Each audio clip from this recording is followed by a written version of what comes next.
ICQ Podcast, episode 426, HamSCI Eclipse.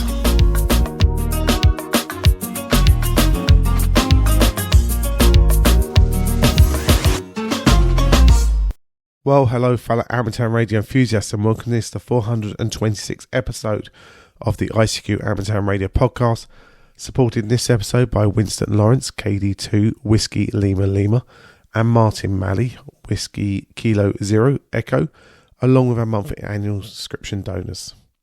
In this episode, we join Martin M1MRB, Dan KB6 November Uniform, Caryn KD2 Golf Uniform Tango, Edmund Mike Zero Mike November Golf, and Ed DD5 Lima Papa to discuss the latest amateur radio news. Myself, Colin M6BLY, rounds up the news in brief, and this episode's feature is a feature discussing the HamSCI Eclipse events that are coming up over the coming weeks.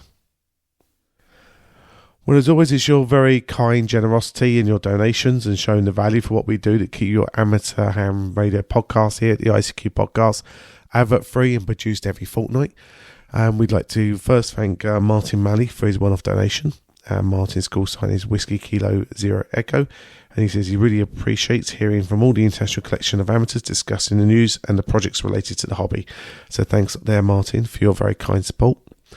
And Winston Lawrence KD2 Whiskey Lima Lima also comes in for the donation. He says he's glad to help out.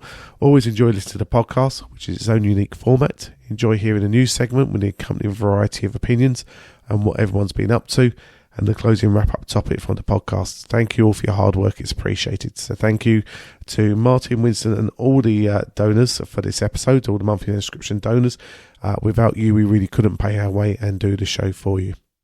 Now, if we show value for you, all you have to do is do what the guys did. They went to icqpodcast.com/donate. They selected a monetary figure that reflected their value they received from the show, sent it along our way, and as I say, we've pumped that into the show to help pay our bills, pay our way, and keep everything going for you. So it's a lovely way the whole circle comes together. Right, well, we're going to work that value for you by joining Martin, Dan, Caryn, Edmund, and Ed to discuss generate thoughts about the latest amateur ham radio news, including getting ready to support the Eclipse operations and smart radio heats up libraries. As always, hope you enjoy. Hi ICQ listeners, this is Ed DD5LP to tell you about ICQ Live. ICQ Live is an event that we're planning to happen in April on the 13th, and it's an opportunity for you as listeners to become part of the show itself, to ask your questions of the presenters, and also to perhaps tell us a little bit about what you're doing, your projects, and your concerns in the hobby. So please look at the website, icqpodcast.com, for the full details, and hopefully we'll hear you there on April the 13th. Bye for now. Well, hi guys, welcome to episode 462 of the ICQ Podcast, and tonight's news roundtable for that episode. Tonight I'm joined by Mr. Dan Romanchik KB6NU. Hi Dan. Good evening, everyone. Good evening, Dan. And not long before you and I get together in Dayton, so looking forward to that. You and me both. Yeah, that'll be a good one. We also, your side of the pond, have Caryn Eve Murray KD2GUT. Hi, Caryn. Good evening, Martin, and good evening to our listeners. Yeah, good evening to you, and a pleasure to have you with us again. This country, back in the UK, I have Mr. Edmund Spicer M0MNG. Hi, Edmund. Hello, Martin. Hello, everybody. Yeah, good to have you, Edmund, and I'm sure you'll tell us what you've been up to today when it comes to the end, and go from there. So I know you've been busy today. Last but not least, going over to Germany, we have Mr. Ed Durrant DD5LP. Hi, Ed. Yeah, stealing another famous podcaster's expression, good evening, morning and afternoon to all listeners. Yeah, they listen all sorts of times, as you well know. The same with the ICQ Podcast Talk Group. You know, there's people on at various times, and I look and think, I wasn't up that time, but it seems to be active all the time, which is good. Right, let's move to our first news story. And this one is about HamSCI, and amateur radio stands ready to support the eclipse operation. So on the 8th of April 2024, there's going to be a full eclipse of the sun across the US. Dan, do you want to go first on this one? Sure. So this is yet another operation by HamSCI, the Ham Radio Science. I forget what SCI stands for, but they're doing citizen science basically, and they're enlisting ham radio operators again to operate during the solar eclipse to see what effect the solar eclipse has on HF propagation.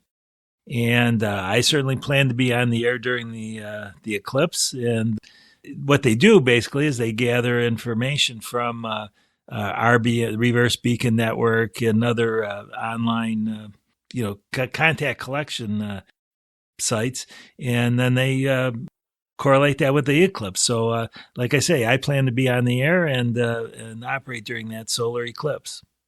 Yeah, that'll be a good one, Dan, and I'm sure you'll enjoy it. Caryn, are you going to be active while this is happening? Absolutely. It's easy enough to do. All you have to do is get on the air.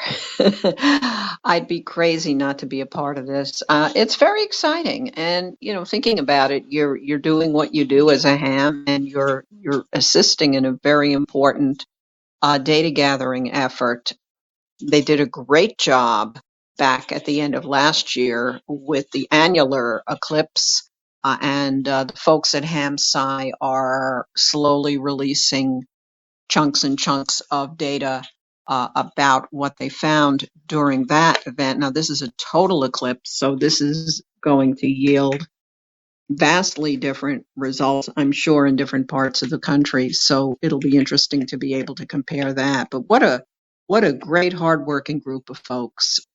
Absolutely. We'll do anything and everything to help in this effort. Back to you, Martin. Yeah. So it sounds good. And at least we are getting to see some of the data that we sent them after they've processed it.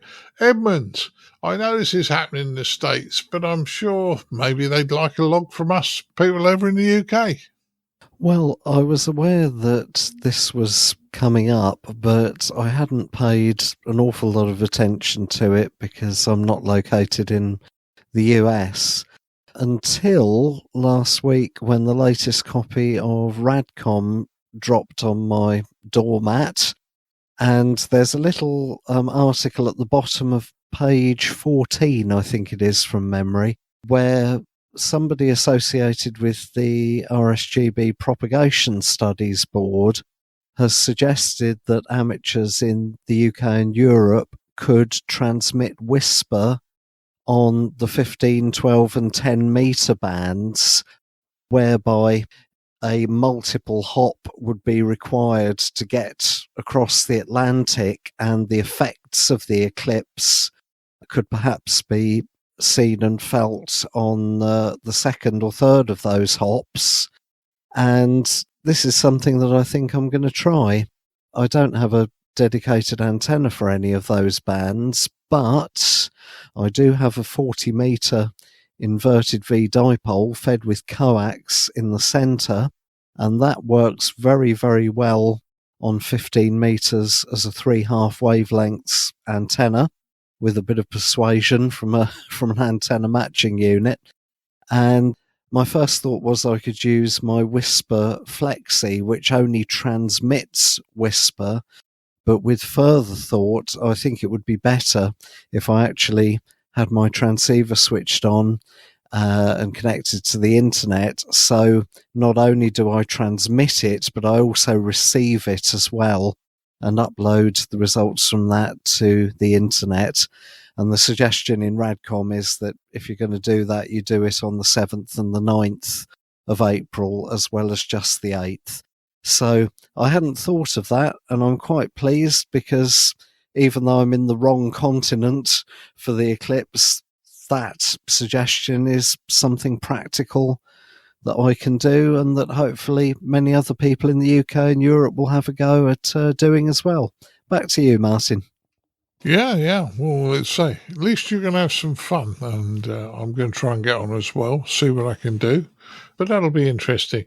Ed, I know when we were starting, you said that you'd be a bit interested in this, and they're having a workshop. But unfortunately, the workshop happens the weekend we release the podcast, so most of you are going to miss it. But don't worry. I did record a feature with the guys, so they'll give you a bit. Gary will give you a bit more information. But are you going to get involved in this, Ed? Well, I had the same feeling as Edmund to start with, thinking, I'm not in the US, I'm not under the Eclipse, so therefore, what good am I going to be doing going on the air? Unless I send them a login, and then you've got to get the right format and all sent in and it's too much trouble. But then as Edmund's just described, of course, running something like Whisper, or in fact any of the digital modes that writes back to pskreporter.info, although I think there's another site as well, but that's the usual one people usually send the data to. Yeah, it should be doable. And of course, then they'll also get comparisons of people outside of the US and people in the US. So, that comparison value is there as well. So, yeah, I'll consider it, but I've got so many other things going on around that time that I'm probably not going to take part. But it's valid that everybody knows that they can take part and be valuable in these sort of exercises. Yeah, if you're running CW, the reverse beacon network picks you up, then you're helping. If you're in a digital mode and somebody's got a web SDR somewhere and it's picking you up and putting you into pskreporter.info, then you're helping without even knowing about it in both of those cases necessarily. Sideband's something different. You'd need to actually send a login saying what you've done and when and where and how. And yeah, Martin, you beat me to the jump. I was going to give a nice link into you to cover what the feature's going to be in this edition. But yeah, as you said, there were a couple of presentations planned, and they will have taken place, I believe, on the Friday before this edition of ICQ podcast comes out, where they were timed so that people in the UK and Europe could listen in and get information of how to take part. But as we say, listen to the feature in this week's edition and you'll get a fair bit of information there for you as well if you're interested in taking part. Back to you, Martin. Yeah, thanks, Ed. And sorry to steal your thunder. Yeah, I had about a 25-minute chat with Gary explaining certain things and some of the findings they've had. So, yeah, if you want to hear more, so please listen to the feature at the back end of this podcast. Move to our next news story, and it said discarded space junk from the International Space Station falls to Earth without incident. Well, thank God for that, I would suggest. We don't want incidents, but this sounds like fly tipping, what we would call in the UK fly tipping, where you just throw it out the side of the road and hope it becomes somebody else's problem. And it sounds like they tossed out a load of rubbish from the International Space Station in 2021, and it's been on its way down ever since. What do you think, Caryn? Well, this is one of my least favorite topics, space junk. More space junk. This one, lovely parcel on its way back to Earth from the International Space Station. And for a while, people in parts of Europe were concerned that it might actually land somewhere, parts of Germany or Luxembourg. So that was definitely a big concern. Clearly, it was, I guess you'd call it a safe landing, ended up in the Atlantic around Guatemala or Florida. So if you're a fish, you might have a problem with where it landed, but people have not been reporting any incidents. I don't know what the answer is. I really think we're putting a lot of garbage up in the sky, and it's worse when the garbage comes back. But it's important to note this. It was in free fall, and it was the largest object to ever be tossed from the ISS. So that's worth noting. Back to you, Martin. Yeah, that was a bit of a naughty one. I mean, there were 9 batteries weighing 2.6 metric ton. I mean, 2.5 ton. That's like throwing a large automobile or car out to the space station and it coming down on you. And at that sort of speed, you'd be in serious problems. Edmund, what do you think about it? Well, Caryn just said she doesn't know what the answer is. You don't necessarily need to know what the answer is in order to know what the answer isn't. And doing this, I don't think is the answer. I mean, the good news is that it's now not space junk anymore, it's Earth junk. And it also landed on the ocean rather than on top of anybody's head, which is good news. The bad news is if you happen to be a fish or wildlife swimming around somewhere near where this battery crashed, good luck drinking the chemicals, and I hope you survive. Well put. Yeah, it is a bit naughty. Ed, what's your thoughts? Well, I'm very surprised that the ISS did this, and by rights they should be prosecuted, be that NASA or Cosmos or whoever it is. They have supply rockets that go up. They take stuff up to the space station and they bring the rubbish back down in the rockets. Why were these thrown out 3 years ago to not only come down now, but having been hurtling around, possibly putting other satellites and other spacecraft in danger for the last 3 years? What the heck do they think they were playing at? They're not saying these are things that accidentally broke off. These were deliberately thrown waste into space, and 2.5, 3 tons of battery, and just crazy. What the heck do the people running the space station think they're doing? Some of those parts could have fallen on me, and indeed there was a warning put out, a national warning to be careful that if you're in certain areas like in the Alpen regions and the southern regions of Germany, near Friedrichshafen, for example, they could have hit. And the fact that was the prediction from NASA, that they might hit there, or it could have been the ESA that made that prediction, I don't know, whoever, and then they actually hit in the Caribbean. That really shows how much they were out. It was out of control and they had no idea what was going to happen. You've got to ask how much other junk has been thrown out by the ISS and maybe the Chinese space station, maybe the Skylab before, and all the rest of it. I mean, come on, guys. Get some sense. Back to you, Martin. Yeah, it's a horrible thought. I mean, we got enough space junk up there anyway, without fly tipping, is what we call it in the UK. Pretty bad. Dan, what's your thoughts? Well, I think we should have a congressional committee investigate this. This might be more appropriate than some of the committee investigations we've had recently. That's all I have to say. Yeah. I know it's quite loaded and we covered a lot of it, but it is quite frightening that, if I dump something at the side of the road, I can get prosecuted. If you throw something at the International Space Station that might wipe out a small town, you don't get in trouble. So let's hope they learn from this big time. Move to our next news story. At this library, check out ham radio as well as a book. Now, Frank K4FMH has been working on smart radio and putting libraries, amateur radio into libraries. I've been trying to do a similar thing here in the UK, but Frank's big event happened a couple of weeks ago, and from what I can see, it was pretty much a success. Ed, do you want to go first on this one? Yeah, will do. I mean, Frank has said this before on the editions that he's on.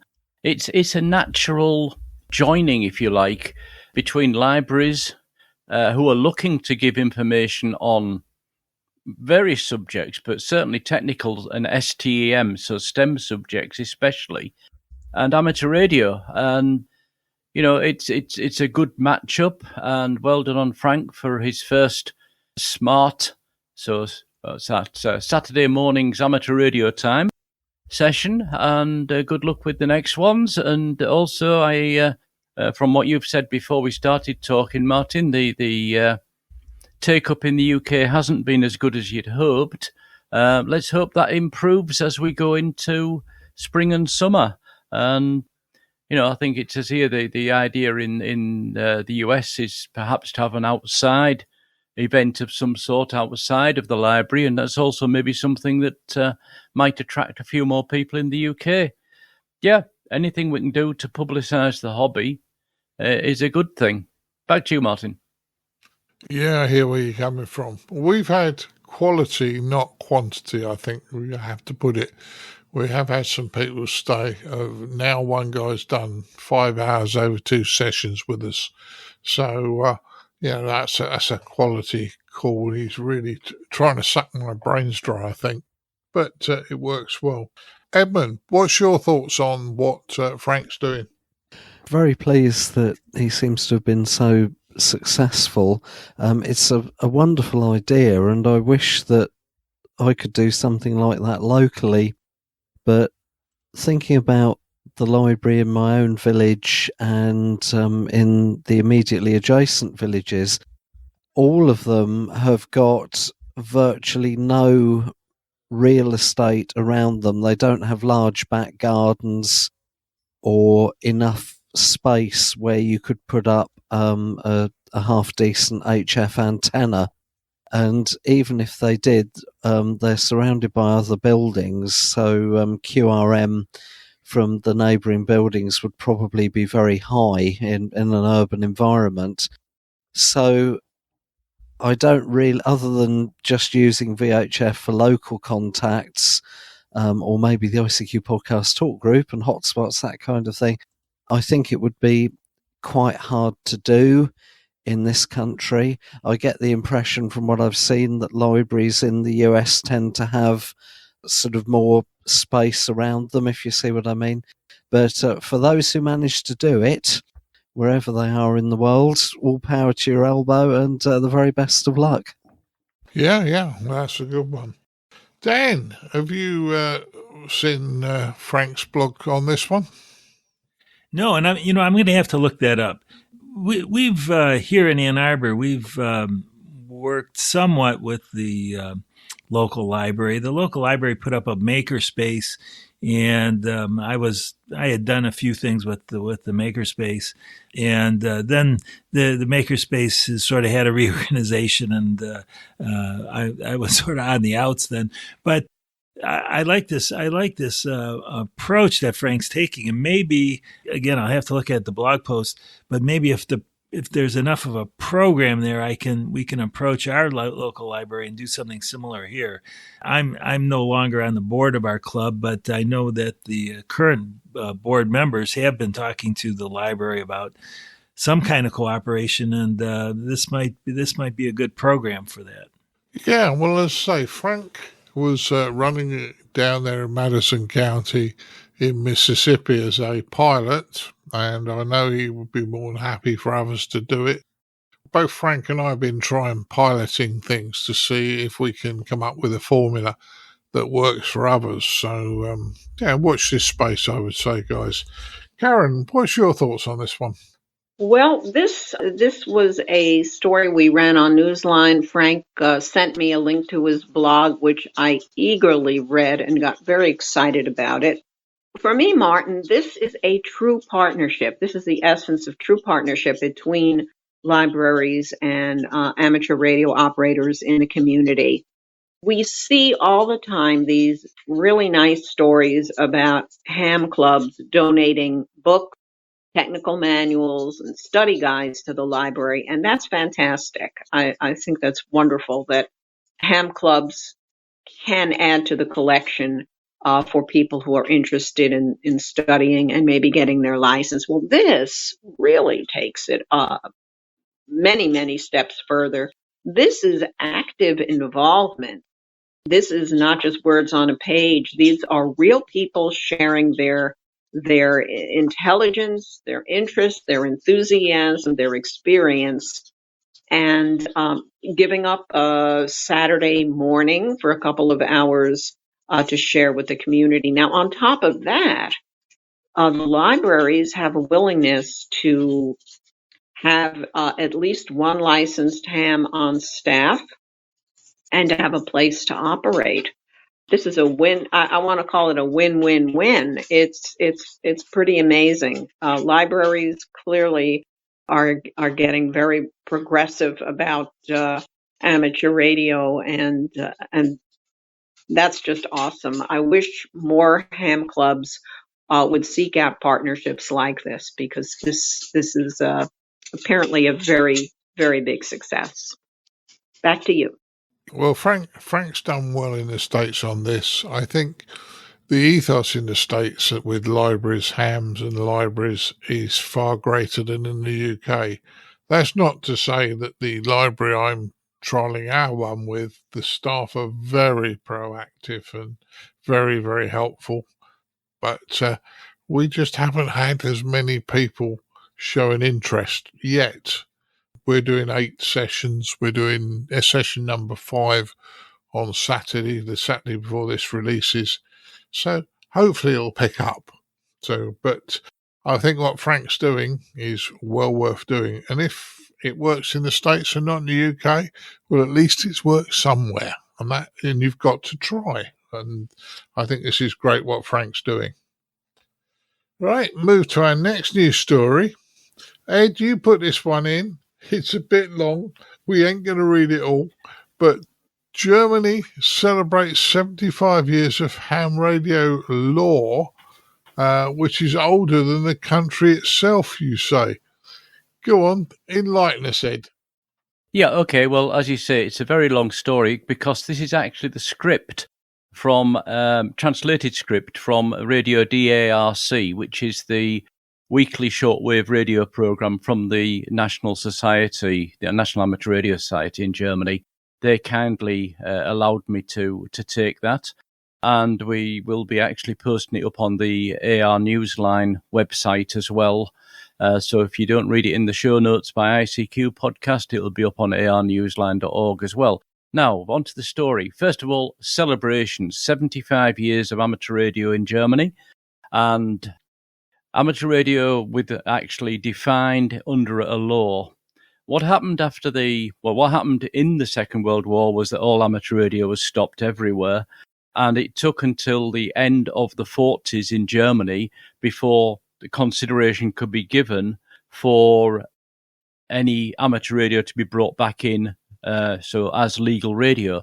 At that time, the interim government had the problem that they had a lot of radio stations on the air who they didn't know who they were, whether they were, let's say, radio experimenters, radio amateurs to be, or whether they were spies. And one of the reasons that the Allied forces put together the proposal for an amateur radio license in Germany was so that they could identify who was the good guys and who were the bad guys. Because then amateur radio operators would be registered with their address and what equipment they're using, so that if a signal was heard by the military forces, they could then say, okay, all right, we know he's registered, he's a radio amateur, no problem. Or, that's a strange one, we better go investigate. Now, why was the law brought in before even the Federation of Germany happened? Prior to this time, the structure of Germany was different. It wasn't a federated country. And that was brought in after the Second World War in 1949. And the thoughts were to get this act through before, because there were so many other things that needed to be done. People were basically starving. They had no housing. It was a real mess. And if this bill had been proposed after the Federation, it would have gone to the back of the queue.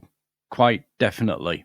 But so there was a rush to get it in before the Federation, and indeed that's what happened. The rules were based on what was effectively the ITU in those days, guidelines for amateur radio, and it was put together by the French and the British forces with the help then of obviously the German amateurs and put forward. But then they had a problem that the politicians, like all politicians, were dragging their feet and not doing anything. And there was a big danger this wasn't going to get through. So this is where the story got rather interesting. As a protest action, all the radio amateurs to be were asked to send their representative a brick wrapped up and put through the post, which thousands did. The end result was that not only was the office of the politicians and the parliament overrun with bricks everywhere, but also the postal service just about ground to a halt, and indeed had to rent some more trucks to be able to move the post there. This is all legal and above board, and it had the desired effect. 3 days later, the bill was passed, and we have now the same amateur radio law. This amateur radio law in Germany is actually different to many other countries. Most countries, the law is actually part of the Telecommunications Act or Telecommunications Law. In Germany, the amateur radio law is separate, and it is a primary law. That means it takes precedence over other laws. So if something's changed in the Telecommunications Act that would impact amateur radio, forget it. The amateur radio law takes precedence. So we're still in that situation, and one of the reasons the DARC has raised this story in relation to the fact that 75 years ago this all happened is that they are still protecting that right. They want to avoid the amateur radio law being swallowed up into the bigger Telecommunications Act, because amateur radio would lose power then, they would lose features, they would lose all kinds of different things. So 75 years ago, the amateur radio enthusiasts, or the radio experimenters as we could call them then, did a big, big favour for amateur radio to this day in all the actions they took. Anyway, that was a long introduction, basically covered everything. And if you want all the details, though, please take the time to read the article. It's just nice to see how an action, a legal action, can actually get politicians to move. I wish we could do that for a few of the politicians that are around today. Back to you, Martin. Yeah, interesting how they did the protest. And I think you liked the process, didn't you, Dan, where you send a brick, that would have created holy havoc. Yeah, I thought that was really great. And in fact, talking about this came up recently here too among some of my friends, is that it would be nice to somehow be more systematic about capturing the history of ham radio. This is a particular case where this was a very interesting thing that happened that amateur radio operators did, and they got the law passed. But there's all kinds of other things like that I think if we don't do more, then we're going to lose all that history. And so I don't know what the solution is, and I can maybe do I have some ideas of my own about what I can do myself, but it'd be nice to have more of a systematic approach to capturing our history, I think. Yeah, certainly would be, Dan. Certainly would be on that one, and that is interesting. Caryn, what's your thoughts on this one? This is a fascinating bit of history. And what's especially fascinating is, as Ed pointed out, this law exists outside of the framework of the telecommunications law, which makes it unusual. And I don't want to say invulnerable, but certainly gives it a bit more strength and gives it a robust nature, which hams need in these changing times with the tremendous battle for spectrum, real estate on the spectrum. I think and changing technology. I think it's critical to have a law that really is standing on its own legs. I had to laugh though when I heard about the BRICS. I mean, who couldn't laugh about the BRICS? It was so effective and so beautiful and so very legal and so very nonviolent. And without naming any names, in some countries the bricks wouldn't be mailed; they'd be thrown. So how delightful and how very polite and effective to do it in such an intelligent and ultimately very effective way. So bravo. And this is certainly a celebration. Believe this will be celebrated on the air. This law will be celebrated with special event stations. So if you happen to work one of these stations, now you know why they're so happy to be on the air. And I don't know if these stations are giving QSL cards or certificates, but I think it's really neat that they're making the effort to call attention to it. Caryn, let's hope the QSL card isn't a brick. Oh, who would pay the postage for that? Yeah, but it could have a brickwork background, a graphic brickwork background. That would be interesting. Yeah, actually a QSL card is about the same size as a brick, except it's flat, so it could look like a brick. Yep. I love it. Great idea, Ed. Somebody's going to have to think of that. Oh, you already did. Edmund, last thoughts on this one? It's special event station, something you enjoy, so maybe it's going to give you some more operating time. Yes, and in my little bit of England, right down on the south coast, Germany is the ideal distance away for working stations on 40 metres. So I suppose this means I'm going to have to really brush up on my German now, aren't I? But beyond that, nothing to add, Martin. Thank you. All right. Well, at least you're going to get some operating out of it, which is a good one. And a very interesting story for those of us who are interested in history. Wouldn't have known that, Ed. Thanks for raising that one with us. Now, next news story. Dan, you published this on your blog and you found it, but there's been a survey or a group say that HF radio market size is expected to reach $3 billion by 2030. That's, phenomenal, I would have thought, all these radios. Now, all right, it isn't all going to be amateur, but that's still a big market, isn't it, Dan? Right. So I ran across this press release from a company called Industry ARC, and they're a marketing research firm. And these companies are in the business of publishing reports, which they sell to manufacturers of different types of equipment, and in this case, HF radio equipment, about what they see as the markets in the years ahead. And in this case, their report is saying that the HF radio market is predicted to reach $3 billion by 2030. And I thought this might be of interest to folks because, we often talk about the size of the amateur radio market. And this encompasses much more than just amateur radio. And in fact, unfortunately, I wasn't able to find any information about what slice of the HF radio market amateur radio equipment occupies. But I thought it was kind of interesting because, like I say, they're predicting it to reach $3 billion by 2030, and that's a growth rate of 5.1% during the period between 2023 and 2030. So that's not insubstantial, and think that it would sort of predict that there'll be, because the market's growing, there'll be investment in it, and therefore we should see some developments, even though amateur radio is maybe a big slice of that.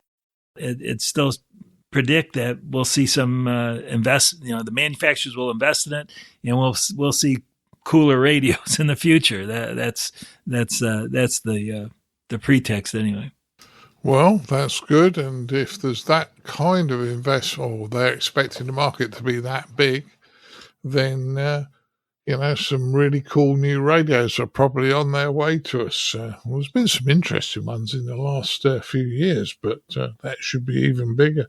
Right, and so I'm going to actually I just ran across this today, in fact, and so what I'm going to try and do is contact this company and see if they can't give me a little bit more information, maybe about the amateur radio market, because I think that would be an interesting thing for my readers and for our listeners.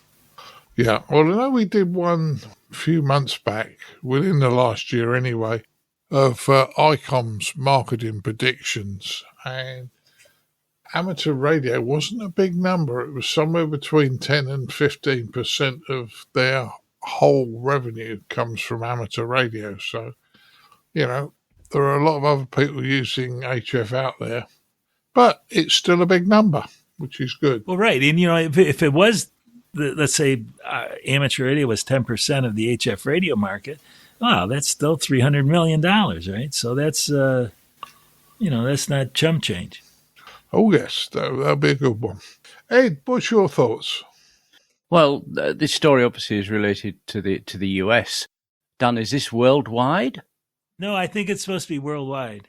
Okay. All right, then other countries do have HF radio as in a commercial service, so to say.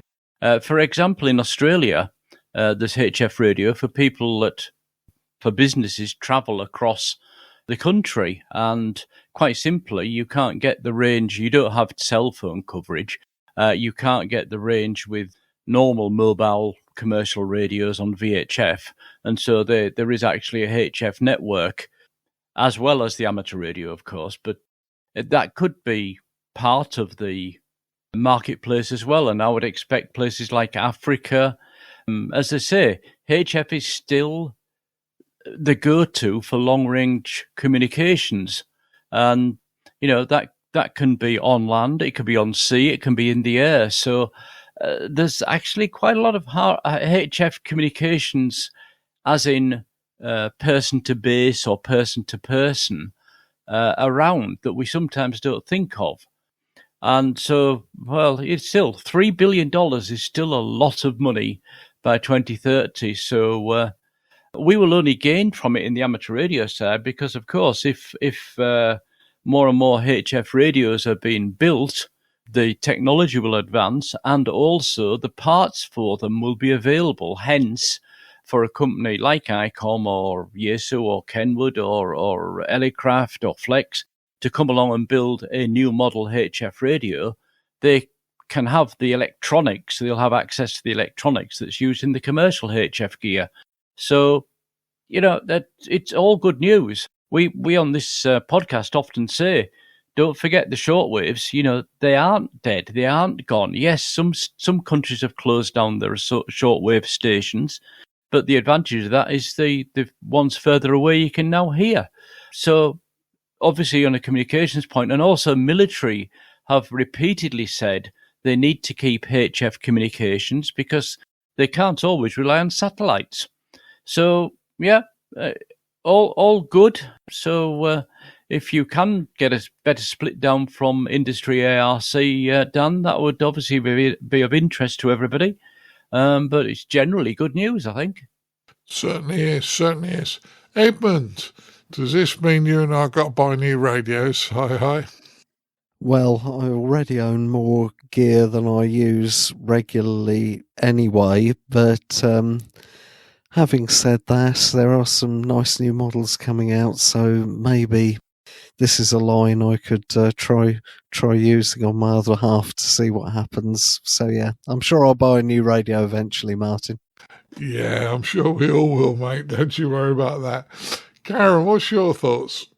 Okay, Ed, you stole my thunder here. I was going to say there is a real awakening, at least here in the U.S. military, that HF radio is an important alternative to SATCOM. I think more and more they're recognizing SATCOM may not always be viable if For instance, you're in the jungle or you're in a polar region, you don't have line of sight.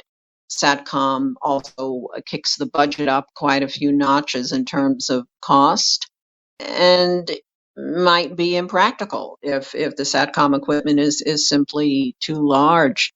HF can be a surface wave. It can follow the curve of the Earth, and definitely beyond line of sight. So I would be curious to know how much of this is being driven by military committing themselves to more and more HF. Obviously, I would be more delighted to know this is all being driven by amateur radio, but let's be realistic. As long as it's growing, as long as HF is in use, I think the market will continue to be in good shape. Back to you, Martin.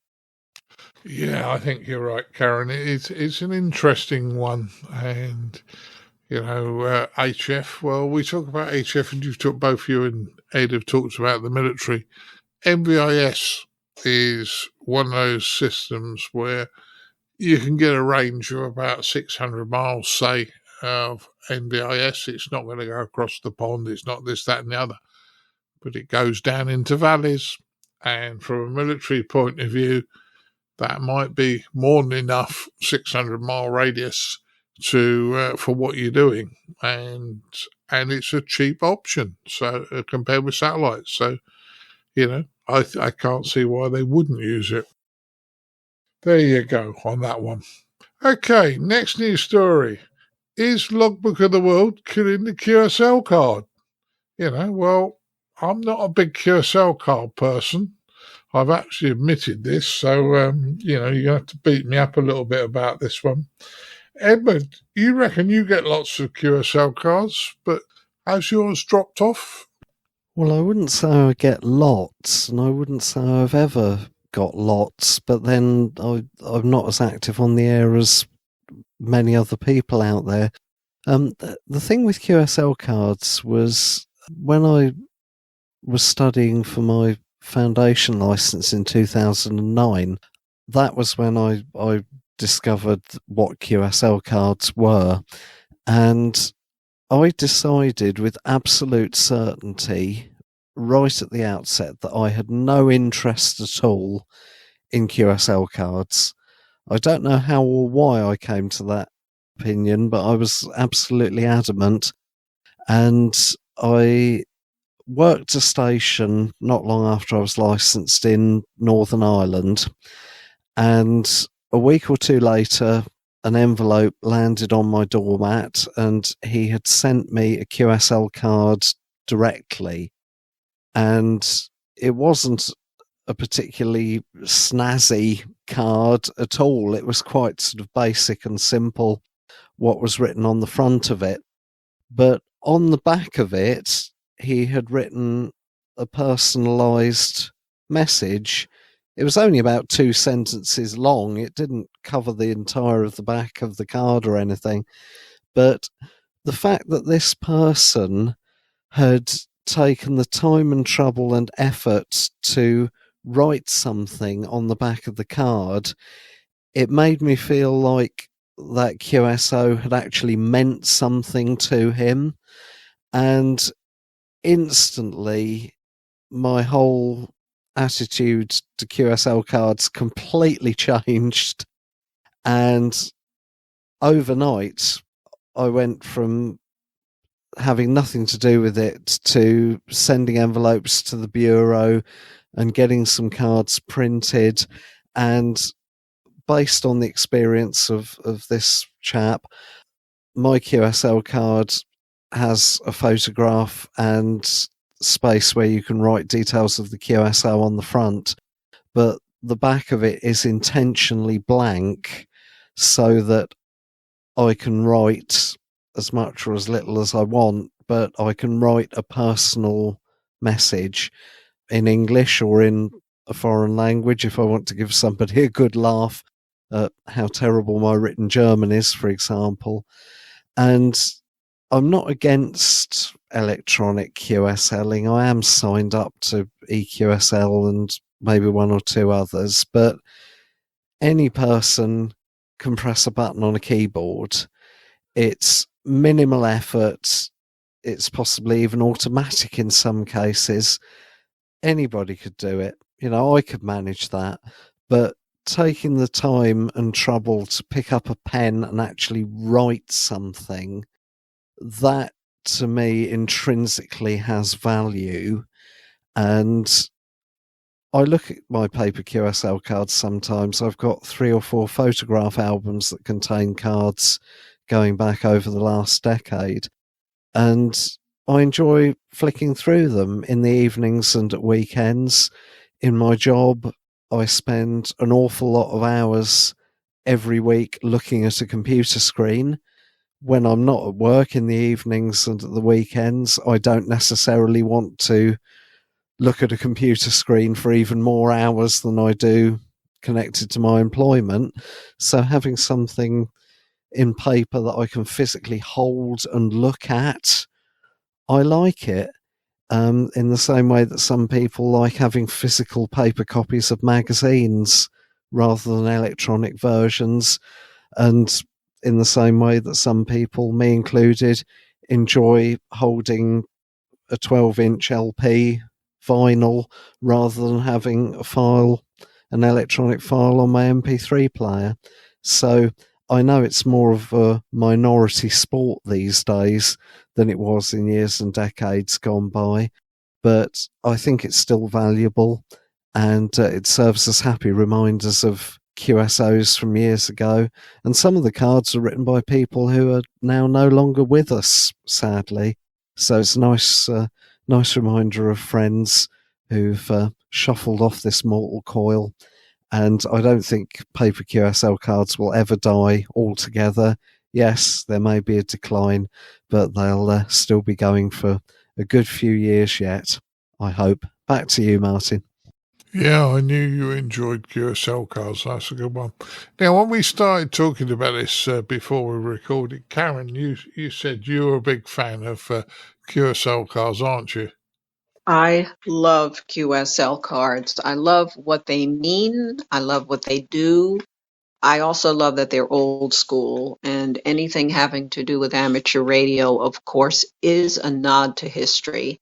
And some of that history is in QSL cards. People love them so much they buy them and sell them on eBay. People like to collect them. What I love isn't just the card. I love what the card says.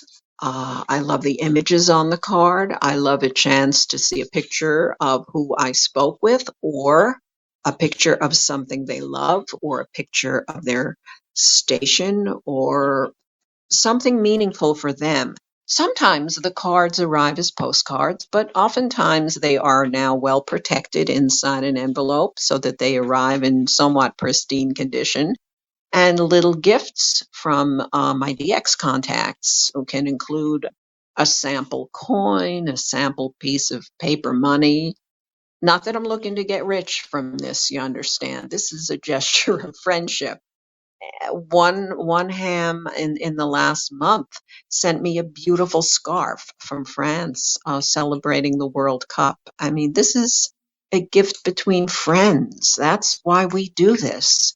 Do I have EQSL? Yes, I do. I went kicking and screaming into using that website. I'm not thrilled with it, but it is proof that I had a contact, and I acknowledge and appreciate that not everybody has my enthusiasm. So I respect people for that. But bring on the QSL cards. I'd rather get them in the mail than a utility bill. Back to you, Martin. Yeah. Well, we always refer to the real mail, the post mail in this house, as hate mail.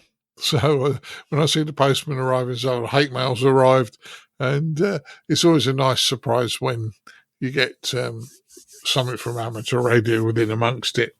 But yeah, on that one, Dan, what's your thoughts on this one? Well, I'm with Caryn and Ed. I love to get QSL cards, and I enjoy sending them out.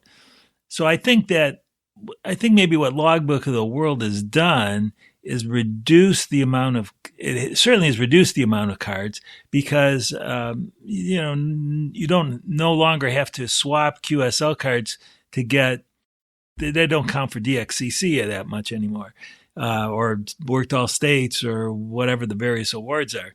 But maybe that's a good thing because now they're used, as Caryn and Edmund do, for making personal contact, and that's how I do it. I get probably 2 or 3 every week, and I always reply, and if I haven't replied to anybody that's listening, please email me and I'll send you one if I manage somehow to miss yours.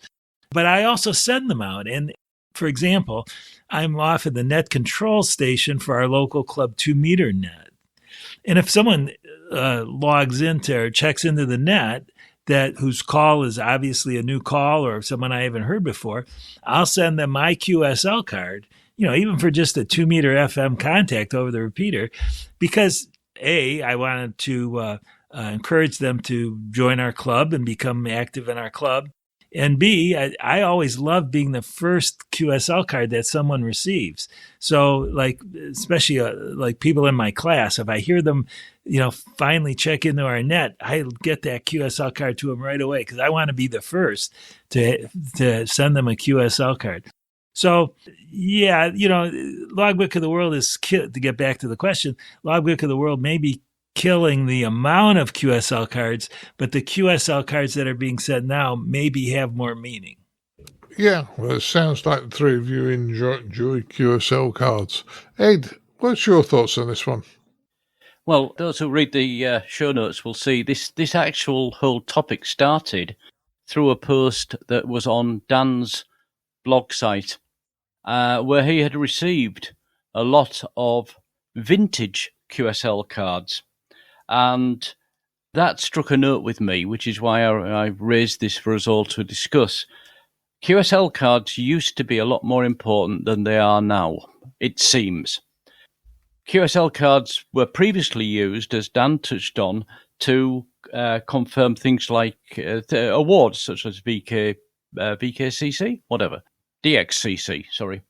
And also contest scoring even in the earlier days. Now, that has almost completely gone now. It's all done through online logs and scoring and cross-checking between logs, which is inevitable because of one of the problems of sending cards. If you send them direct through the post, they're going to take a time to get wherever they're going, if they even arrive. If you send them via a national bureau, that will also take a lot longer. And as the volume of QSL cards is dropping, there are actually QSL bureaus closing. Some countries' QSL bureaus, in the last year, I believe it's either 2 or 3 different countries no longer have QSL bureaus because simply wasn't worth running anymore because the volume had dropped so much. And that's one downside. The positive upside of physically getting a card in the post is what the others have said as well. It's lovely to see the pictures. It's lovely to make that personal contact. It's lovely that somebody takes the time to write some more comments on the card, be they typed on or handwritten. I think we're in the middle of a change, though. There are now, starting up over the last few months, or 6 months to a year, 3 or 4 different QSL systems, and what they actually do on the internet is you can go into these systems, you can create your own graphics, you can put your own text on the cards, and then these systems will send them out via email to the contact, who can then physically print it to a 6x4 photo paper card. So they still get the actual paper card, but then they're getting that within days or weeks of a contact, not years, which is what happens sometimes. Is that the same? No, it's not handwritten, but it's probably in this day and age, it's probably about as close as we're going to get. When I lived in Australia, every single QSL card that I sent out was handmade by me, and every single one was different. I did things like if I was sending out cards from a SOTA activation, I would use a picture that I had taken from the summit and put my own comments on, etc. So customizing and using computers to create unique individual cards is a plus point. Whether they will ever be as good as the vintage cards that Dan received, I doubt it. But we're in a time of change. It'd be interesting if the listeners want to make comments on ICQpodcast.com. Please do so. What your opinion is about QSL cards. Some of us use them a lot. Some of us only use a few. To some of us, they're more important than others. As we often say on this podcast, everybody's different. Back to you, Martin. Yeah, we certainly are, mate. And I'm not a big QSL card person, so I'm probably the odd one out on this group. But it's horses for courses, and if you enjoy them, carry on using them. That's what I would suggest here. Right, move to our last news story. It's once again about satellites, but FCC sets rules for cellular satellite coverage. Caryn, you put this in, so would you like to go first on it? Yes, thank you, Martin. This is an interesting development because already some cellular phones are already making use of the satellites in an emergency when there is no terrestrial coverage. So basically, the FCC is letting people catch up and letting the major manufacturers catch up. Now there are rules and guidelines for this, and this is expected to accelerate the use and the availability. So that is certainly helpful. The industry is calling it supplemental coverage from space, SCS. Now, when I first heard about this, my original thought was, oh my gosh, well, if somebody's in an area and they get into trouble, a stranded motorist in a remote part, say, of the United States, and they had an auto accident, and we've run stories about this, and along comes a ham radio operator who happens to have an HT, as many do, in the car, and it's programmed for the local repeaters or perhaps for simplex, or they have even an HF radio in the car. They can summon help. And now, the thought being, well, gee, somebody can do this themselves with their own cell phone. But that also presumes that there is line of sight available and that they can have satellite service. So what is the potential impact for amateur radio? I don't know. Probably not a lot. What is the potential for public safety? Probably greater. So this is definitely a good thing. These rules were needed. It was otherwise either not going to go forward, or it would have been kind of like the Wild West. So good for the FCC for getting this done. Let's see how the market responds. Back to you, Martin. Yeah, you raised some interesting points there, in fairness. Dan, what's your thoughts on this one? Well, I don't really have too much to say either, except that, it'll be good for folks that find themselves without coverage and are in need of assistance. I just would hope that the supplemental coverage doesn't become sort of the primary coverage, and all of a sudden we got, 10,000 more satellites up there. Yeah, I know what you mean. We don't want any more space junk. Ed, last words on this one? Yeah, I'll just echo. I was about to say the same thing that Dan just said. If this becomes effective over the whole of the US and maybe the whole of the world, then why do you need the expense of the cell towers? Why not just run everything off the satellites? So, yeah, as we say, problem there will be more and more space junk. Mind you, I guess to start with, they'll be charging you an arm and a leg to use this new service. It won't be something that's as cheap as the normal service, I would expect, but maybe I'm wrong. And yeah, so as long as there's some good regulation in place to protect security and protect systems being hacked, etc., from a point of view of emergency phone coverage, plus for a point of view of day-to-day usage, minus. Back to you, Martin. Yeah, I know what you mean. Well, at least the FCC are ahead and they've put some rules in place, so hopefully it won't be a free-for-all when the technology catches up totally. So, yeah, good one. Right, let's find out what the guys have been up to since the last time we spoke. And we always go ladies first on this section, don't we, Caryn? Yes, we do, and I always respond with POTA.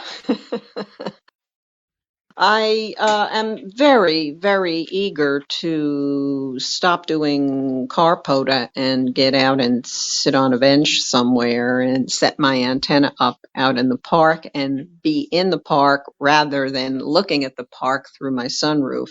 So we're still making that attempt. I did try this past Sunday.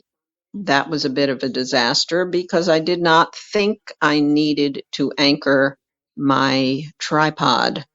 And you can imagine what happened when a gust of wind came along. So the FCC would not have approved of my verbal response to that, but I took the antenna apart and went back to doing car POTA. So I have nothing exciting to report. Oh, I do actually, yes. I'm sorry. I do have a special event station that I'm going to be operating as starting next week. It's World Awareness for Autism. This is a very, very important event. And I will be among many operators around the world who will be getting on the air. World Awareness for Autism will be directing people to understand what autism is, that it affects everybody. Everybody knows somebody who's either impacted by it or on the spectrum. And it's to educate. It's going to be in connection with World Autism Awareness Day, and that is on April 2nd. People in other countries will be operating as well. It's a worthwhile event.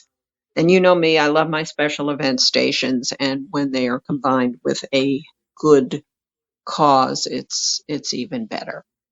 That's it for me. Hopefully next time you ask me what I'm up to, I will tell you I operated outdoors in a park and my antenna remained upright. Back to you, Martin. Yeah, no problems at all. Well, while you were talking about that, I was thinking, and I keep threatening I'm going to go out and do some parks on the air. Probably isn't going to happen until I get back from Dayton, if I'm being brutally honest at the moment. There's a lot of things going on. But I've got a ATAS 15, I think it is, the manual ATAS antenna, which you put on a tripod. And as you were saying, sort of anchoring the tripod, I'm thinking, maybe that's something else I got to think about. It's just one of the antennas I sometimes use when I go out or in the backyard, as you guys would call it in the States, or back garden over here. It gets used there. So, yeah, a good tip, Caryn. Make sure you anchor your tripod. That's a good one. Right. Dan, what have you been up to since we last spoke? Well, I hate to gloat, but I actually have been outside in a park, sitting at a park bench and operating POTA. Last week, it got up to 70 degrees here, and I couldn't miss that opportunity. So I did, about 35, 36 contacts up at the park I usually go to. Another thing that's happened since the last episode, is that a fellow sent me an antenna that he put together, and what he had done, basically, it's sort of a homebrew version of the Wolf River coil antenna, and I haven't actually had a chance to get it outside and get it set up, but it's kind of on my list of things to do. The fellow that sent it to me is Ryan. I'll give him a shout out here, Ryan Alpha Delta Zero Tango Zulu. So thanks, Ryan, for that, and be listening for my progress with that antenna. And then finally, still working on the book. I'm getting closer and closer now, and hopefully I'll have some copies at Dayton to sell. So keeping my fingers crossed on that. Well, that sounds good. And my only regret on your books, Dan, is I passed all three before I knew they existed. But having seen them after I passed my exam, they would have made it a lot easier, and your books are pretty damn good, in my opinion, Dan. And not just because I know you, but they are well worth a look if anybody's studying. Right, Edmund, what have you been up to? And I know you've been operating today, so don't say nothing. Well, I'd done precious little transmitting this year until today, and we're recording this on Wednesday, the 20th of March, so the day of the spring equinox. I went to Amberley Museum, mainly for a health and safety training course that lasted all of 1 hour, so that left a little bit of time to play amateur radio, and 40 metres is usually the band of choice, but 10 metres was open. I'm sure it's open on many other days as well, but I'm not normally listening to it at home. And conditions were good. America and Canada started coming in weekly and with fading between about 12 and 1 o'clock local time. But the following hour, the signals really, really came up. So if you're going to go on 10 metres from the UK or Europe in the next few days or couple of weeks, early afternoon would be a good time to try and work the US. And we even had one person who called us using 5 watts, and he was very weak, but we worked him, an American station, can't remember the call sign. He then went up to 50 watts.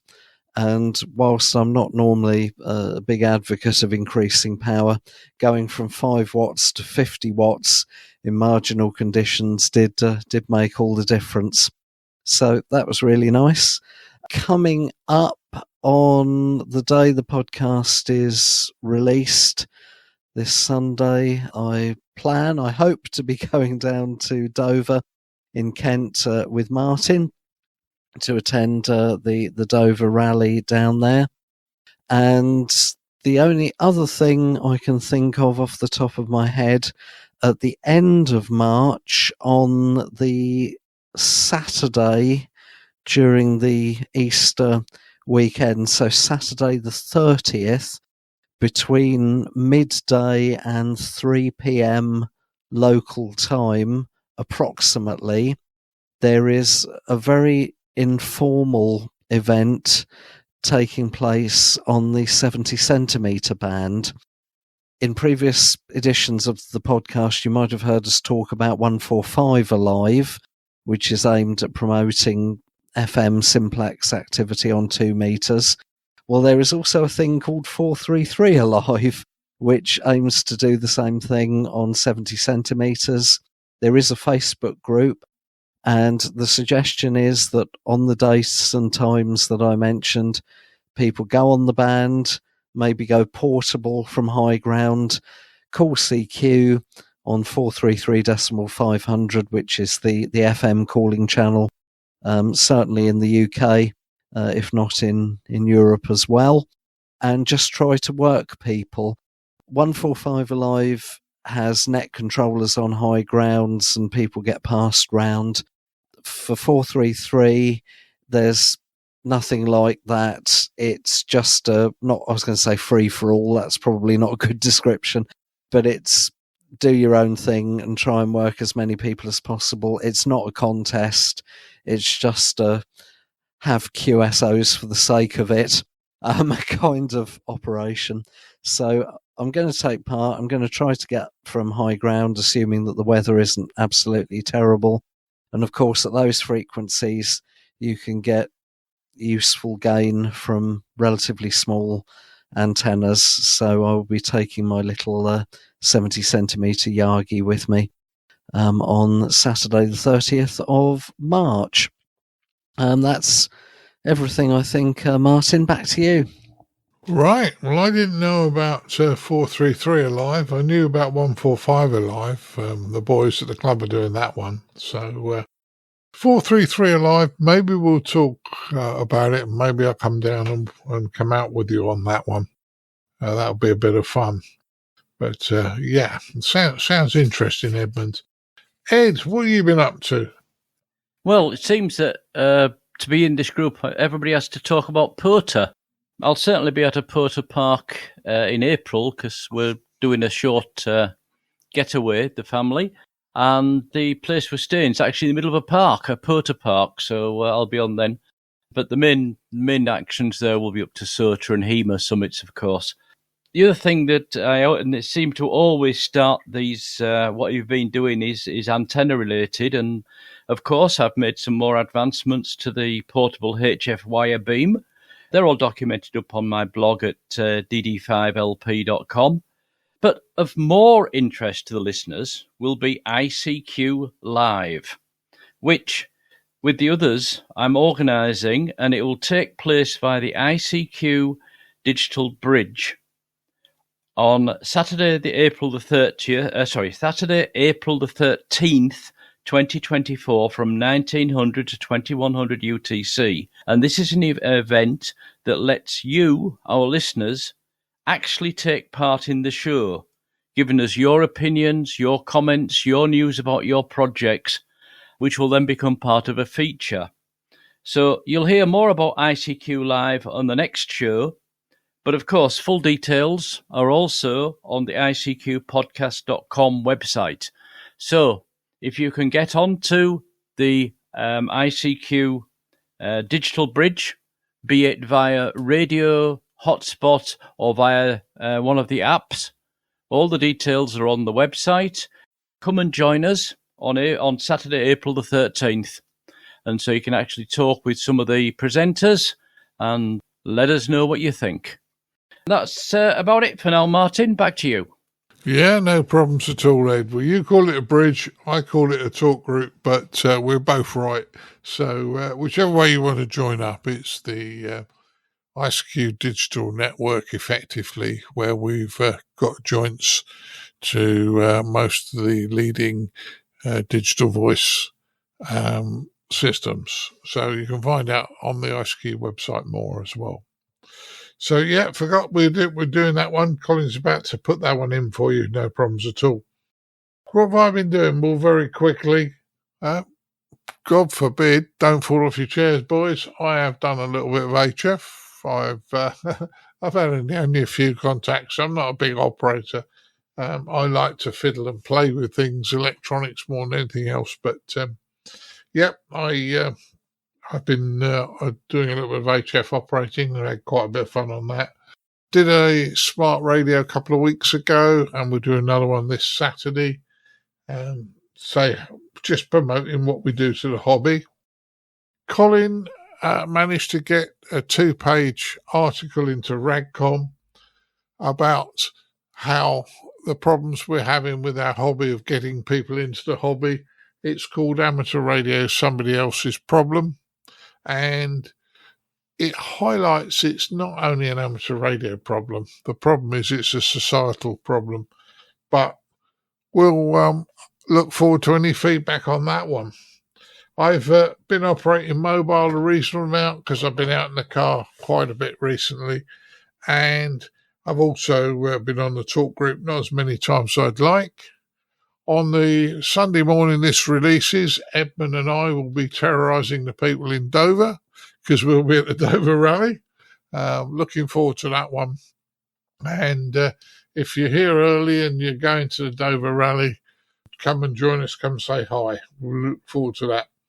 And, yeah, all noted about 433 Alive. Maybe I'll come and help you, Edmund. I'm going to check my diary and we'll talk later. So that's what I've been up to. So all that's left for me to do now is to thank the guys for coming along tonight and being with me to talk to promote these news stories. I'd like to thank Mr. Dan Romanchik KB6NU. Thanks, Dan. Thanks for having me.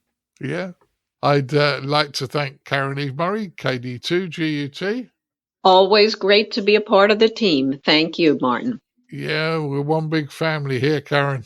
And once you're in, you can't get out, I'm afraid. Hi. I'd like to thank Mr. Edmund Spicer M0MNG. Thanks for having me on, Martin. No problems. And I'd like to thank Mr. Ed Durrant DD5LP. Thanks a lot, Martin, and cheers to everybody. Yeah. So 73, guys, and we'll move on to the next part of the contest. 73. 73. 73. Keep your amateur ham radio podcast advert free by donating less than a length of coax. Visit www.icqpodcast.com/donate now. For all the news, links and information, visit www.icqpodcast.com. And now it's time to have a look at the news in brief from me, Colin M6BLY. We start with news here in Germany, where the regulators announced that the call sign designation for new entry-level N-class licensees will be taking effect on the 21st of June, and that prefix will be DN9, the Delta November 9, which adds a numeral to the previously announced DN prefix. It's expected to have a capacity of more than 1,800 call sign assignments available. The first examinations of the N-class licenses will take place on the weekend of the 28th of June at Ham Radio Friedrichshafen. The license conforms to the SEPTA requirements for an entry-level license. So, say News Ed, if you start to hear DN9 prefix call signs on the air from Germany, there'll be new novice class licensees, as I say, to help those guys along the way with their radio journey. Talking about events coming up, Dayton Hamvention is less than 2 months away, and the board have announced this year's winners of their awards. The Technical Achievement Award goes to Ward Silver, November 0 Alpha X-Ray. The Club of the Year Award goes to the Young Ladies Radio League. The Amateur of the Year Award goes to Edward Engelman, KG8 Charlie X-Ray. And say congratulations to all who won the awards. Information about each award, etc. will be on the ICQ Podcast webpage, icqpodcast.com.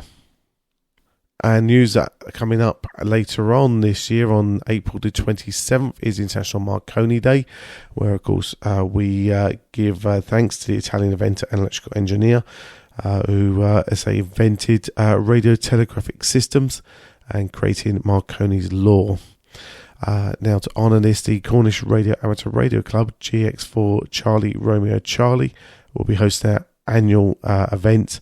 The purpose of the day is for radio enthusiasts around the world to contact the historic Marconi sites using a combination of techniques similar to those that would have been used at the time. So lots of information available on this one for you. As we've got links to the Facebook page, etc. for you, and the registration page, so you can take part on Marconi Day. Right, then we head to our features episode, where we learn all about the HamSCI Eclipse events. As always, hope you enjoy.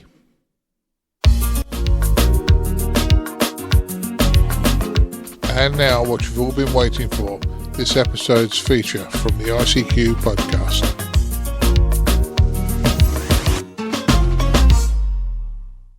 Well, hi guys. I've been lucky enough to talk to Gary, F8A, who's a member of the HamSCI team, and Gary's going to tell us more about what's going on. This month there is as I understand it, an event conference, followed by, in April, we've got a full eclipse of the sun, and it's been interesting. We've been following this from the podcast point of view for quite a while. So it's great to get somebody from the group to come and talk to us. So, Gary, short history about yourself, and then we'll go for it. Very well, Martin. Thank you. I've been a ham now for close to 50 years. It's hard to believe. I started like a lot of us did when I was a teenager, finishing up school. I enjoyed, here in the States, of course, you start with the novice exam, and I worked my way through the various licenses.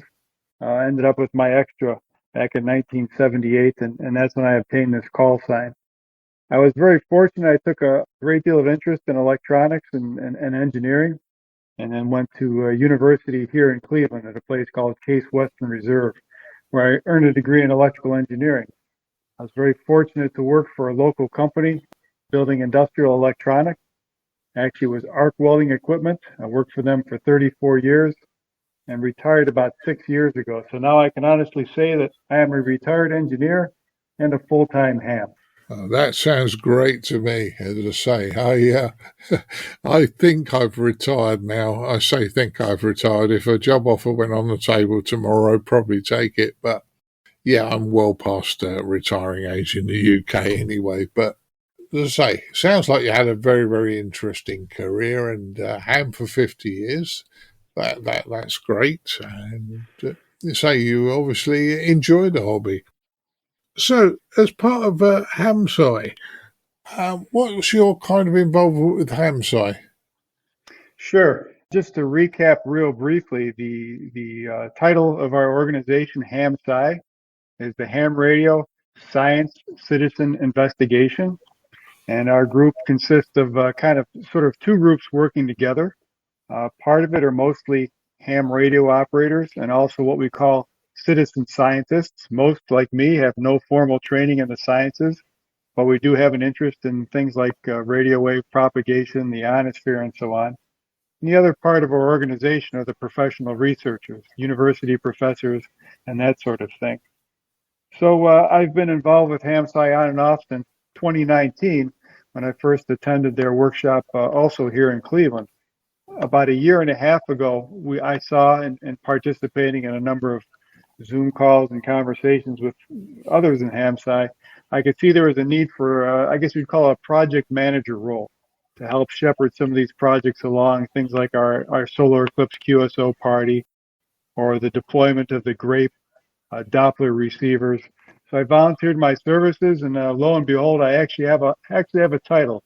Technically, I'm the HamSCI Amateur Radio Community Coordinator.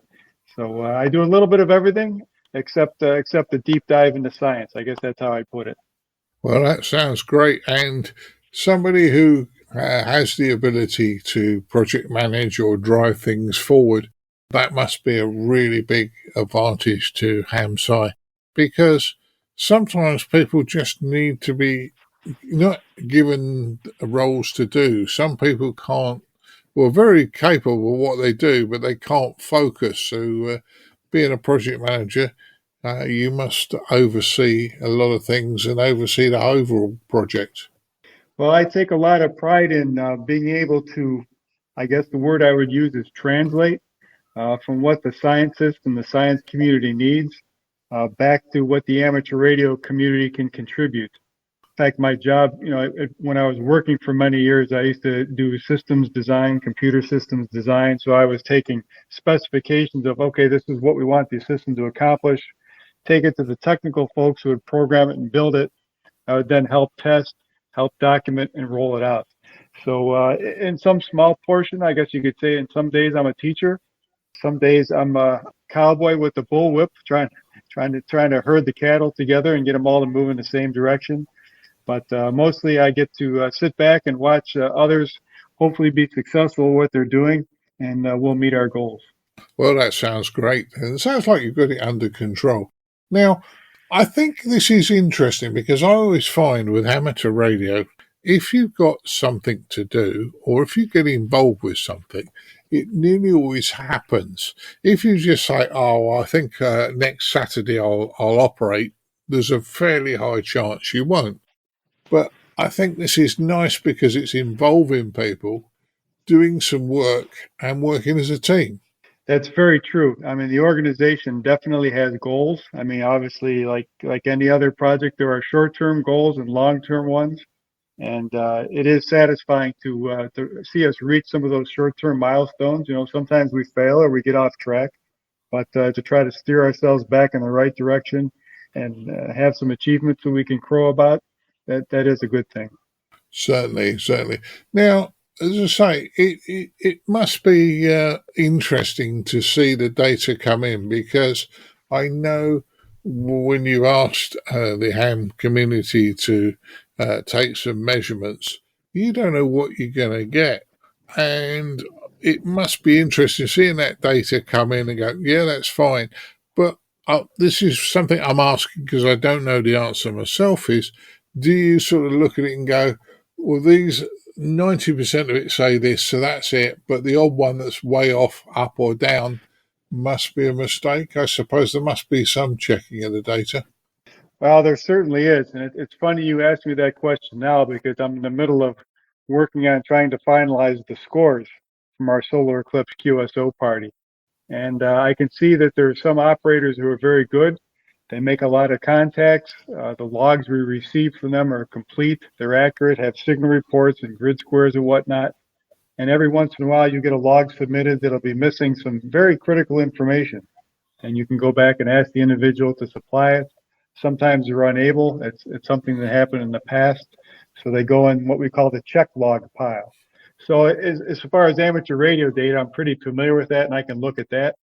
When it comes to the more in-depth science type data, we've got more professionals that do that. In fact, we've got a young woman who's working on her doctorate degree at Case Western Reserve, and she'll be helping us analyze the eclipse data as it comes in. So there's others who are far more skilled at that than I am, but I do get to listen in on some of their grumblings. And you are correct. Good part of the data analysis is knowing how to filter it, what to cast aside, and what to keep. You're very correct. Well, as I say, I'm just thinking because as while we're sitting here chatting, if you're getting hundreds of logs come in, it must be very, very interesting to see. And one of the things I like about this project is that you guys are actually publicizing it and the data. It's not a one-way valve. What's coming in will eventually come back to amateur radio for amateur radio people to see the results. I think there's a couple of good points you've made there. One is to see the results. Takes, as I've learned, a few years because the scientific process involves a lot of generating theories, checking on those theories, submitting the theories and the data to organizations for peer review, and there's a lot of back and forth. So that sometimes takes a long time. But once we get there, the hope is exactly as you say that amateur radio will have given a lot to HamSCI and the research end of things. We want HamSCI to be able to give back to the amateur community. And one of the areas we're hoping to see that it is in the scientific model, say, of the ionosphere, how well it works, how well it supports propagation at different times of the day, different seasons, different flux levels. I mean, today we can go to various websites and do propagation forecasts, and they're reasonably accurate, but we could do a lot better. And hopefully through the activities of HamSCI over the next 1 to 5 years, we can feed that back to the very, very clever people who create and maintain those models and improve them. So someday you and I will be able to go to the same website. We'll plug in our call signs, the solar flux data and that sort of thing, and it'll tell us whether or not we'll be able to have a QSO on 20 meters tomorrow. We're not really there yet, but the hope is maybe someday. Yeah, well, that certainly sounds interesting, and I enjoy the fact that sometimes the uncertainty, but then there's other times when you just want to operate, or you want to talk to your colleague, a few in another country, which is good news. Now you guys have already had one conference. I believe you've got a conference at the end of the month coming up, where you're going to discuss lots of things. Do you want to tell us about that one? Sure. HamSCI has what we call a workshop once a year, and this is run in a very similar fashion to a true scientific workshop. The difference I have to be clear about is many of the papers and ideas presented here have not yet gone through the peer review process. We're mostly just putting ideas out there for discussion, and hopefully that fertile minds will adopt some of these ideas and be able to run with them. But the workshop is a 2-day event. The first day or day and a half is primarily presentations. We have oral sessions where in most cases the presenters will be here in Cleveland on the Case Western campus. And those oral sessions have various topics. One is on our personal space weather station. So there'll be talk about data, about construction, circuit design, and so forth. The second session will be more about propagation, how the WWV signals that we've been monitoring, that's a time and frequency station on the other side of the U.S., how that project's been going along, how beacons and flares and things interact with one another. The third session will also be talking about some of the projects that we're doing here related with the Eclipse. And we've got a few extra things thrown in. We've got some, we always try to have some students by whether they're anywhere from 16 to 22 or 25 years old presenting, so they get to feel how science works. And then on Saturday, typically what we have are called poster sessions, where people don't give up and give full 15 or 20-minute talks. They describe or illustrate their ideas on these posters, which are about 1 meter squared. And they will stand in front of their posters in a large hall, and then the other attendees can circulate and ask them questions. So there's a variety of formats we use, and hopefully it keeps everything interested and everyone moving. Well, that sounds great. And the only shame for me is that I live in the UK and couldn't attend this event. I know in the past a couple of the ICQ presenters have attended your event, and they found it thoroughly enjoyable. One of the things, unfortunately, because we're an audio podcast, they can't see the gorgeous set of slides you sent me to show me what you're doing. I mean, the presentation slides you sent me are really, really interesting. And, you know, if people go along to the workshop, surely they will see some of these. Well, the good thing is for you and for your other listeners, there is a virtual option to attend the workshop. There's no cost. Folks can go to our website, HamSCI.org, and right near the front page, there'll be some quick links, which will take you to the HamSCI workshop page. There's a button for registering for either in-person or virtual attendance. So even with or without the time difference, if you want to check in and at various times of the day and maybe you see which programs you'd like to attend, we also have the complete agenda up there, so you can see not only who's going to be presenting, but what they'll be presenting, and you can actually read their abstracts to get a little bit of an in-depth view. All right, so that to me, and I've been a naughty boy because I should have spent more time on your website, but that is really good that you're offering the virtual connection, which means that it's not only people in the States who can attend this. And I'm sure when we've had eclipses, you know, you must also be interested in data coming in from other places that may be on the fringe of the eclipse. That's true. We have done studies not only of North American eclipses. There's a researcher, her name is Christina Collins. She actually earned her PhD partially by working with HamSCI on various eclipse projects. And she's had people gathering data and being involved in Asia, Australia, and even the Antarctic continent. So we cover quite a bit of territory, to be sure.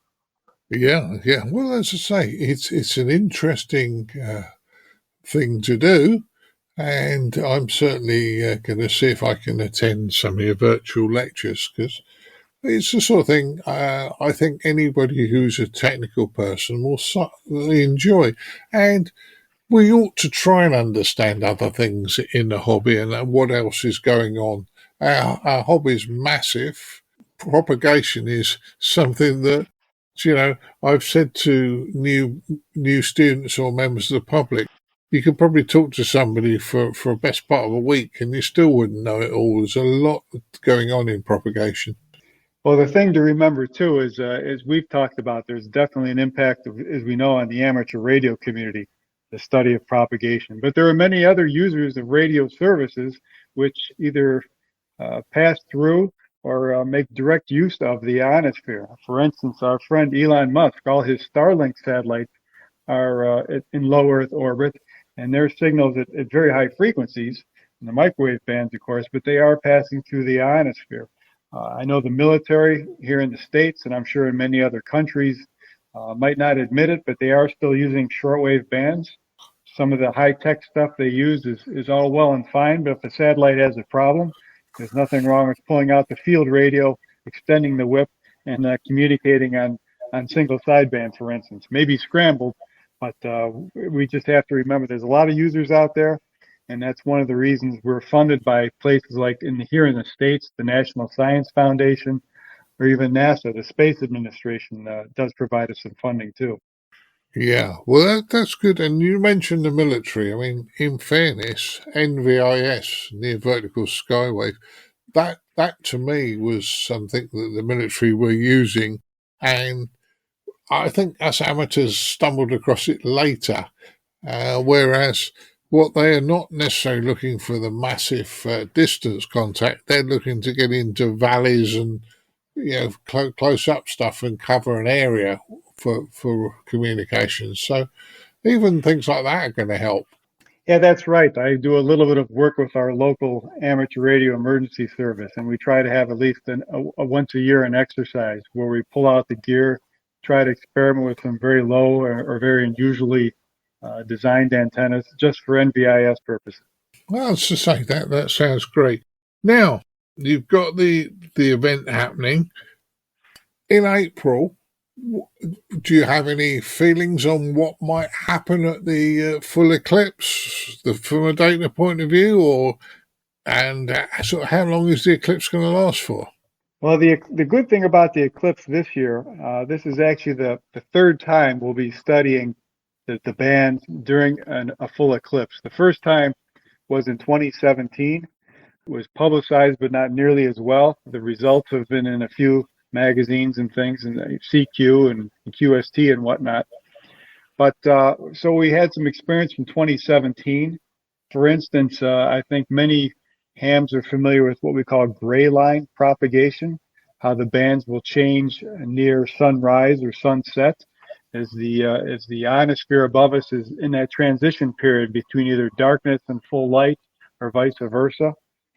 The hypothesis in 2017 was, well, when the eclipse goes overhead, when the moon between the sun and the earth and shades the ionosphere, we should see something similar to gray line conditions. And I don't know if we proved gray line conclusively or not, but in the data we could definitely see that, for instance, 20 meters here in the States, the average QSO distance that was going on before the eclipse was, say, maybe 1,500 kilometers. As the eclipse was going over the center of the United States, those average distances dropped by about 50 to 60%. Maybe there's a 300 to 400 kilometer range. And within 20 minutes after the eclipse had passed, 20 meters got, as we say, long again. On the flip side of that, if you look at like 40 meters, it actually got longer. The QSO's distance increased as the eclipse went overhead. And no surprise, even 160 meters, the gentleman's band. Of course, there was no activity on it at the beginning or just before the eclipse, because here in the States in 2017, that was in the middle of the day in an August afternoon. Who would be on 160 meters? We wouldn't hear one another. But we can look at the data. We can see that 160 meters actually came to life only a few minutes before the eclipse, and then the signals disappeared a few minutes after. Now, a lot of that has to do with, of course, where the station is situated versus where the eclipse path is.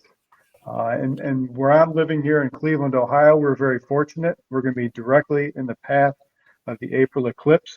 So we'll be in totality for maybe 4 to 4.5 minutes. Now, that sounds like a very short time from a ham radio and research perspective, but you have to keep in mind that that eclipse for us in the States is starting way in the southwest part of the country near Texas, and it's cutting across the whole country diagonally to the northeast and eventually exiting off the Canadian Maritime provinces. So it takes about 3 hours for that eclipse to transit the whole country. So the experiment, though, locally, we may only feel like we're being impacted by the eclipse for a matter of minutes, but from a radio perspective, from the ionosphere's perspective, 400 to 500 kilometers above our head, it's a much longer event, and that just gives us more time to collect valuable data. Well, that's certainly an interesting point I hadn't thought about, but yeah, it's the amount of time. Now, Gary, is there anything I've missed that you guys are doing? So we definitely have the operating events, the Solar Eclipse QSO party, that's get on the air and make contact, whether it's FT8 or CW or sideband. We've added something new this year called the Gladstone Signal Spotting Challenge.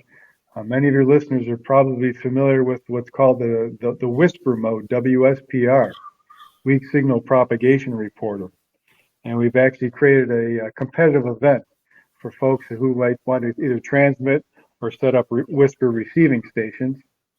We've also got an experiment for folks that like to build things and like to tinker. You can look at our website and look into the personal space weather station. One of the options is building a tiny receiver PC board, about 2 by 4 centimeters maybe, and it connects up to a Leo Bodnar GPS unit from there in the UK, and also to a Raspberry Pi. And what that little receiver does, you leave it running 24/7, connected up to the internet so we can get your data, and it actually monitors a single frequency, say 10 megahertz, and listens for anomalies. It listens basically that tells it the ionosphere when it's rising and falling, or when it's very stirred up and very active, say during periods of high solar activity.